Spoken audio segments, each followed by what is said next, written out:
This is Believe in Buckeyes. I'm Brian Browning, sitting here with my partner, Chimdi Chekwai, and today we're going to talk about what's got Ohio and college football stirred up, NFL, NIL, transfer portal, the young recruits, what's going on in the high school level, and commits, non-commits.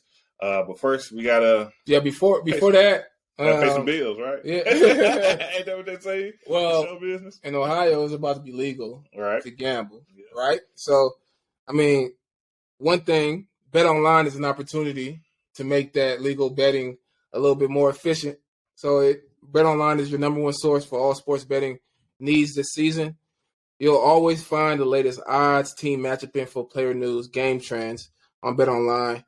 And as your continued source for all sports wagering information, Bet Online features live betting, free contests, and giveaways all season long. Always the fastest and easiest way to bet on all your favorite sports and events, whether it's NFL, NBA, NHL, MMA, tennis, what else? Boxing, golf, right? So head to betonline.ag to join and receive your 50% welcome bonus with your first deposit. Make sure to use promo code BLEAV, that's BLEAV, to receive your rewards. BetOnline, where the game starts. Yeah, that's good. Great, man. It's big. Like Ohio and betting, I think it's rumored to be really big. It can get crazy. It can get crazy. So it's going to be exciting times. So we placing your bet. You place your bet with Bet Online. But today we're talking about recruiting. That's where it really comes down to. There's been a lot of noise around Buckeye Nation about commits, decommits, things of that nature. And we wanted to get into it. Shem, I know you had a couple facts on exactly, I guess, what's been going on it's really been a week or so, last week or so when it comes to Ohio State and recruiting. Yeah, so I think as Buckeye fans, we're kind of in a rut right now. It started off with the loss to the team up north. Yeah. Right, and then we got some hope. You know what I'm saying, with the opportunity to go play in a playoff and continue to maybe potentially get another chance at that team up north. But then you get all this news. You had the most recent was Dylan Raiola, number one overall prospect in the 2024 class, decommit from Ohio State. Quarterback. Mm-hmm. Before that, you had Mark Fletcher, running back, who decommitted, 4-star running back. All the talk was that, it was about the money. It was like, he wanted a certain number and we couldn't, but allegedly could not potentially get to that. You that gotta number. say anything allegedly. Allegedly, right? In the summer, we had some decommits as well. DeJon Johnson, a cornerback out of Florida, 2023 commit. You had Ty Lockwood, who decommitted, 4-star tight end to go to Alabama. So the question, the question is, are these decommitments an issue, or is it just the fact that social media word spreads super fast now? Guys commit super early and change their minds because they're young and they're kids, or do we have a problem on our hands? Are we not, performing from an NIL standpoint, or is it just getting more competitive for Ohio State to secure these recruits? So overall, for me, I'm not a huge where did the high school kid land guy, to be frank. I feel we're Ohio State, right? We're gonna have the best coach or one of the best coaches when it comes to each position on each side of the ball. And I'm big on development, right? So it's important. I was barely a 3-star athlete. You was a pretty good athlete at 3 stars, and obviously you went on and had success in college and in the NFL level. I was able to perform on the college level, was able to make it to the NFL. Yeah. And I would say for myself it was a pretty decent professional career. So it's like, to me, it's not a huge deal. It's like, you play with the guys that's there. You develop, you work hard, you come up with a plan, and you go out there, execute, and win. Obviously, on the other side of that, most people say, hey, you win with players, right? You win with players. So when you start talking about losing some of the 4-star, 5-star guys that actually committed, then you might, find that it was, let's look into that a little bit more and figure out what's going on. Yeah, you have, I think Malcolm Jenkins was probably was a 3-star. So we said we win with players. It's just true. And technically the guys with the most talent. But I would say Malcolm was talented off the rip, right? But he was a 3-star, right? I would say James Laurinaitis, from his first start, he was a pretty talented player. He played a little bit his freshman year, but his first start year 2. I would say he was pretty talented. He was a 3-star. I was a 3-star. Terry McLaren just got a big payday recently. I think he was a 3-star player. Right. So I mean, part of a big chunk of it obviously is development. You know, I think you look at a guy and you especially a high school kid when you're trying to identify is this a player or not, like evaluate him as a player. It's hard to evaluate his growth. You know what I'm saying? Like, I always tell people when a quarterback goes off in year 1, Baker Mayfield is a good example. He goes off in year 1. I always tell people his future is bright. However, he has to get better from year 1 to year 2. Right. And he has to make another jump from year 2 to year 3 because everybody else is going to better account for how they're going to attack him and all that stuff. They know the flaws, so you always have to progress as a player. So development is big. That being said, is it an issue? Is it a problem? Yes. Yeah. Like it's a problem. So the reason I say it's a problem is because I'm comparing now to in this coaching staff to what they've done before. Okay. Right? That's and they've consistently brought in the top guys. So yeah, it's about development. When we played, we had a bunch of 3-star guys who developed into really good players. But this was Tressel's approach. You know what I'm saying? Tressel got a certain type of guy. He got some top guys. He got some 3-star guys who, you know, they did a good job of identifying talent within Ohio, and then went out and found the guys outside of Ohio to supplement what they had. But if your approach is Ryan Day, if you're getting top guys, Chase Young, Bosa's, right, Zach, like top defensive ends, and you're not securing another top defensive end, I'm concerned because you're not doing what you've already done. That's my concern. It's not. I know it's about development. I know you got a great D-line coach and all that stuff, but if your success has been bringing in the best guys, and then I see a slip, then I'm thinking, all right, you're not following through with what you used to doing, right? And so I guess the big thing and what's changed, right? The big change in the whole process of recruiting and things now is the NIL, right? So is now we know that or essentially a lot of times it's like some stuff numbers you get is true, some stuff is kind of fluff. And made up. But now you understand that you can actually approach a kid and say, like, hey, if you come to my school, we know XYZ people who will be able to sign you a contract and you'll be able to make XYZ dollars.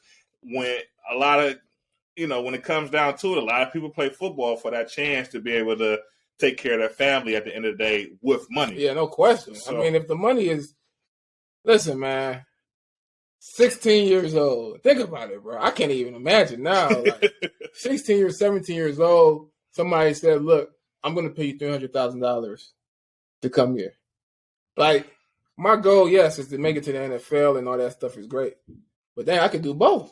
I could do both. I could get 300 bands to step foot on campus and start going to school and taking classes. Mm-hmm. And then I could still make it to the NFL. And oh, by the way, if it doesn't work out here, I can go transfer somewhere else. Yeah, that's another thing. So it's just it's wild. I mean, to be honest, it's like we know, it's a lot of regulation around it, right? So we know that you hear that XYZ players are getting paid this money to do this, especially when you start looking at quarterbacks or like you mentioned with the running back, where it really just felt like it was a money deal. That's what we would kind of speculate out of it. It came down to dollars. He wanted more dollars, or some dollars to be some kind of guaranteed, and we wasn't able to do it. So the kid decommits, and it's not always money, man. But, you know what I'm saying? Yeah, there's other factors to make, because a lot of times, like we start talking about top recruits, and a lot of top recruits are usually in the South, the Southern states, right? Yeah, and they end up going to an SEC schools. Like, well, is that really that crazy that a kid that grew up in Georgia wants to? Yeah, the kid from Florida, from Ohio State, decides to go to a place in Florida, go to Miami, or you go to Alabama, or wherever you go to from there. You probably saw the wind chill was negative 12 degrees, and like, you know what, man, I'm gonna go ahead and sit down here. They match the money, so I'm good there. Right. Exactly. So, I mean, all those things are factors now when it comes to recruiting. So, do I feel that Ohio State has a problem? I would say I don't think so until I see it on the field. Now, if we start to say like, oh, we didn't do so great in this recruiting class, and then we come out in the season and we win, we lose 3 or 4 games, and you can be like, oh, well, I've seen some issues that, then maybe okay. But in my mind, like I say, I don't think it's a huge problem until we actually are, losing these games. I know you had a bit to say more about depth, though. Like you need depth. I think it's a problem from a depth standpoint. Now, if you look at the receiver room, it hasn't been. I mean, we talked about the guys who decommitted, but you had a few guys commit. Top recruits commit from the receiver room. Hardline looks like they're doing fine in the receiver room, and they have the level of depth moving forward from what it looks like so far. Right. If you look at the cornerbacks, you had last year you had Ryan Ward leave and go to Texas, starting at Texas. Mm-hmm. Just defensive backs in general. You had Brian Shaw. Yeah, Brian Shaw, who played safety, started like 10 games or something last year for Ohio State. Started for USC. And when they played Utah in the championship, so he's playing for USC. You had I forget how Lazand or whatever the corner. He transferred out last year as well, and he was a pretty good player. I think he had an opportunity to play here. He wasn't going to be the name starter, but he would have got a lot of rotation of minutes, and he decided to leave. You have Jalen Johnson who's leaving this year. Right. You had a decommit at the cornerback position in the summer. I mean, at some point, just from a depth standpoint, it's like, man, how many, you know what I'm saying? Because these corners, they play special teams. These guys run down on special teams. These guys run down on punt. Like, you need guys, and you see. You got injuries. I mean, we've had 1 week Cam Brown plays, 3 weeks later, we don't see him for 3 weeks. I mean, who else is out there to play? Yeah. So, I mean, losing guys, and we're not bringing in a ton of. I haven't seen a corner come in from the transfer portal. So losing guys, from losing depth here, and then losing commitments, and then when you think about the way it is and this is why I feel for the coaches, like you commit, you're a recruiter player, right? He commits to your university, right? That means, okay, I'm set at this position. I got the guys at this position. Then you start recruiting that other player. Now that other player feels like, okay, they don't want me. You know what I'm saying? Like, so they go commit somewhere else. Then that guy decommits. So now you got that void to fill, and now you got to basically lose 2 guys. Yeah, you lost a guy you thought was coming, and then, like you say, maybe with another guy out there that you wanted or had your eye on. Like, well, we checked the box, right? We filled the scholarship with this guy here, so he goes on and commits somewhere else, and then when that guy decommits, now you got to go back to the drawing board more or less in that position. And we always think about starters when a guy transfers, we're like, oh, he wasn't going to start. Yeah. All right. But what about the 2 deep? Like they got to practice. They got scout team. Like, you need depth. Yeah. You need guys. A guy gets hurt, you need a guy to come in.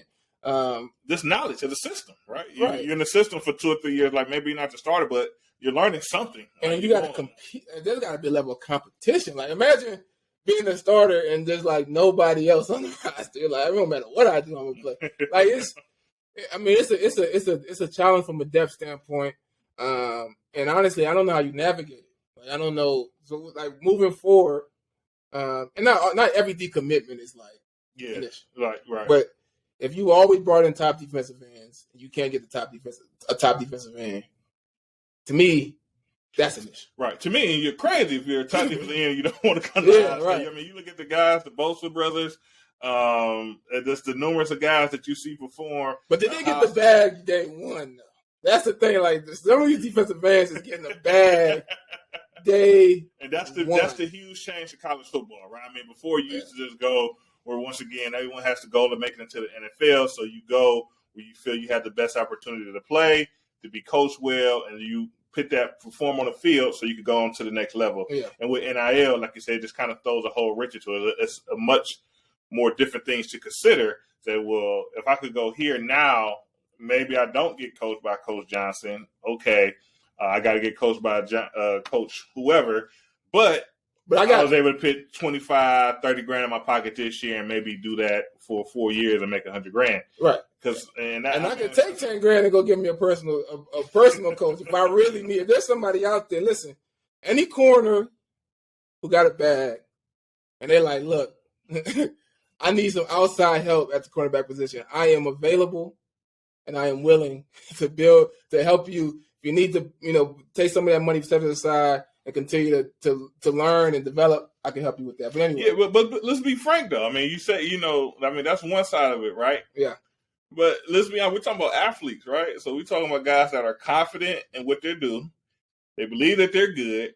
And now, since you made it to college and you're a 4 or 5 star guy and someone's offering you money, you feel validated in your thoughts. So are you really going to, do the initiative to really watch yourself and see where you're lagging at to improve? I mean, there's a lot of guys out here that are going to schools that may not be the best fit for them to develop maybe over NIL, maybe over a promise of NIL money, and they're going to hurt their career because they needed some development. Maybe they did have the raw talent, but they never got that development through the college years. This dude being in the program that didn't bring that to the table. They didn't have the guy in the position to develop them. Yeah.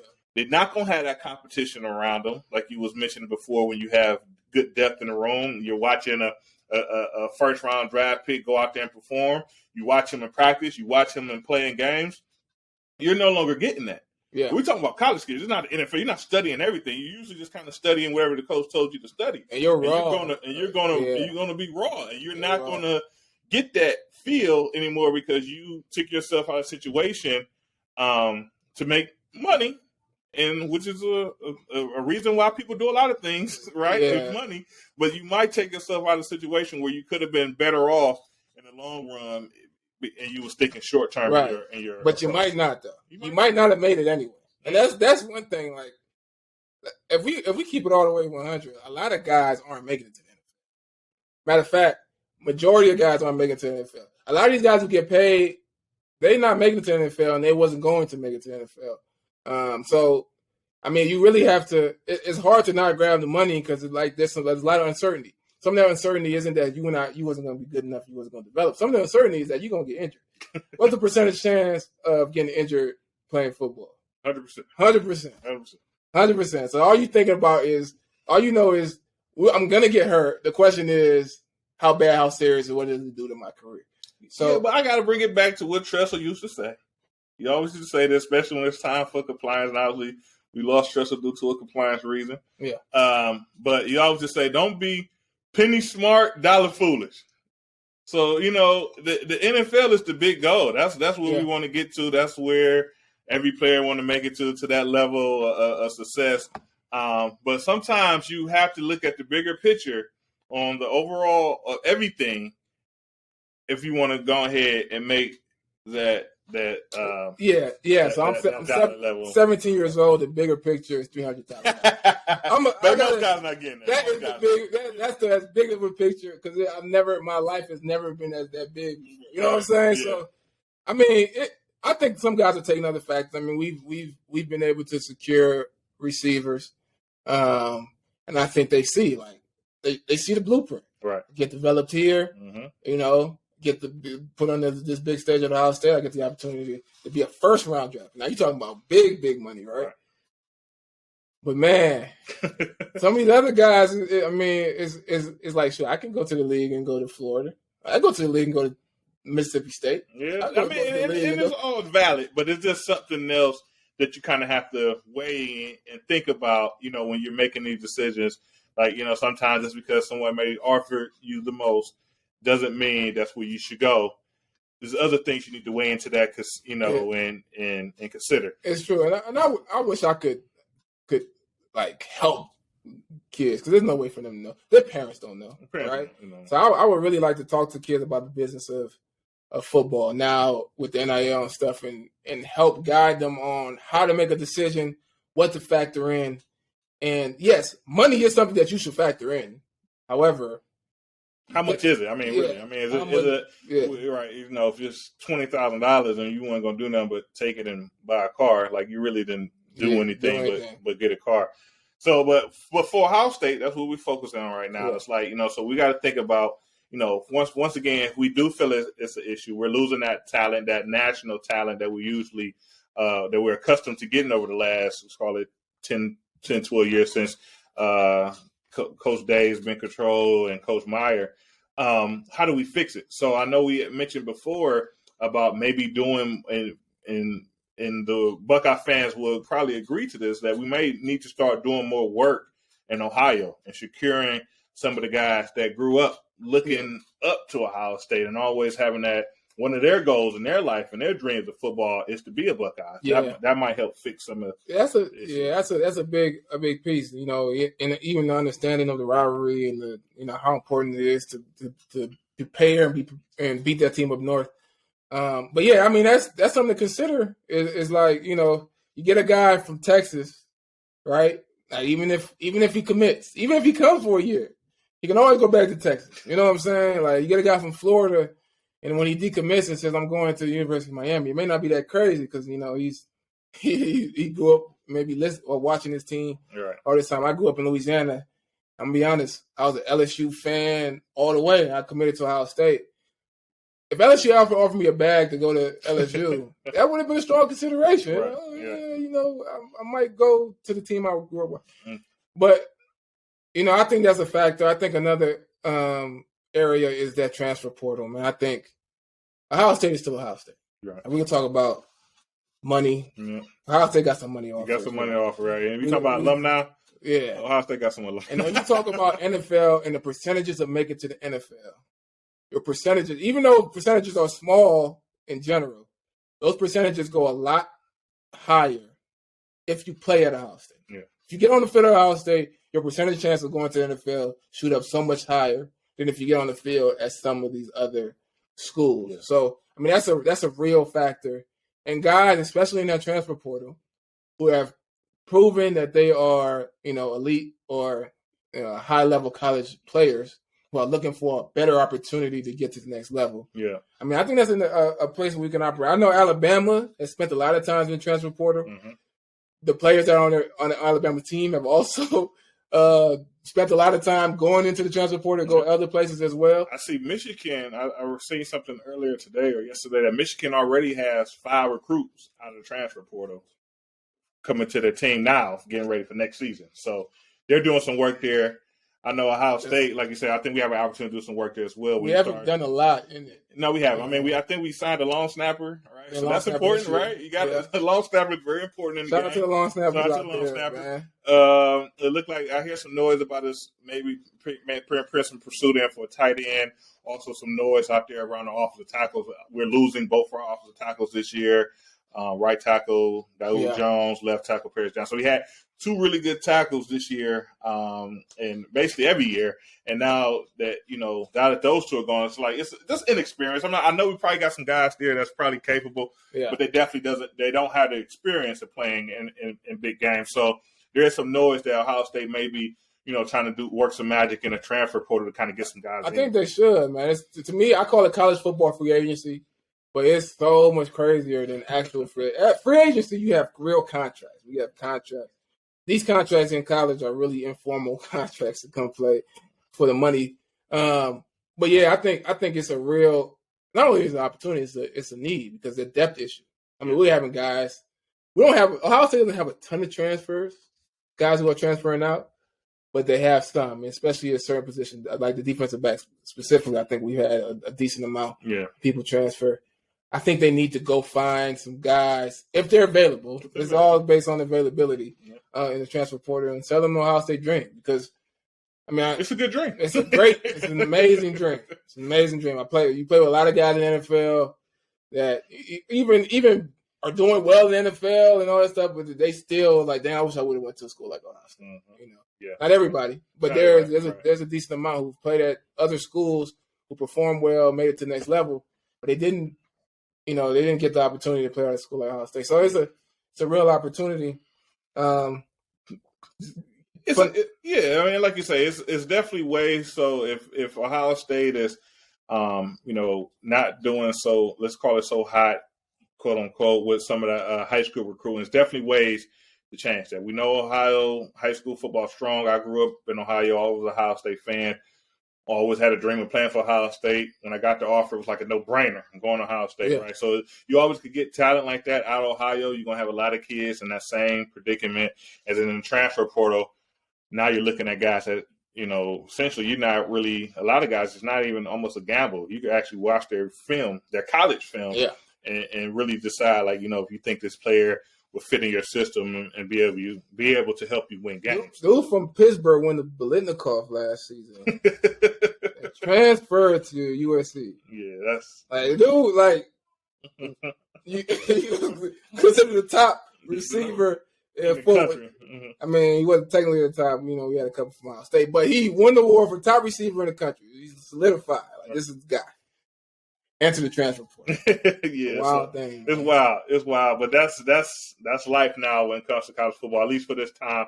Like I said, I think a lot of fans, us included, would like to see some type of regulation come into play. But I guess that kind of goes to another thing that's kind of weird that you could kind of speak to a little bit here is evaluations, right? So if you are a 5-star quarterback, what is that worth compared to a 3-star offensive tackle that's in the transfer portal? So that you played maybe at a smaller school, you're actually capable, so you want to transfer up. What I know you've been working with some technology around that to kind of I think it's value what a guy's worth. I think it's a huge need just in general for NIL because there is a lack of regulation, and NCAA has kind of just created this wild, wild west. And probably in hopes to probably reel it back in the future. But, I mean, there's opportunities to create some systems or some use technology. I mean, it's 2022. Like, there's so much digital tools that we can use now.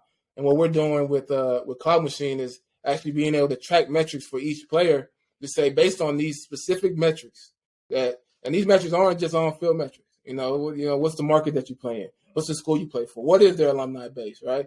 What is your stats? What is your social media analytics? How engaging are these players with fans, and how much are they attracting fans, followers, and all that other stuff?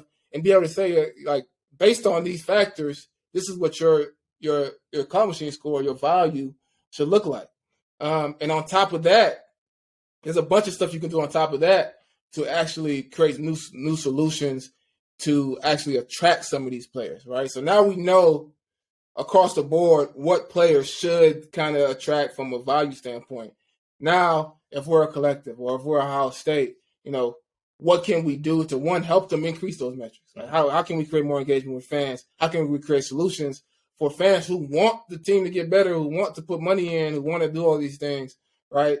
Be able to have some connection with the player in a way that the fan gets value because it's not connected to the organization. They get a little bit of a look behind the curtain or whatever. And then the player gets value because they're getting that money that they want.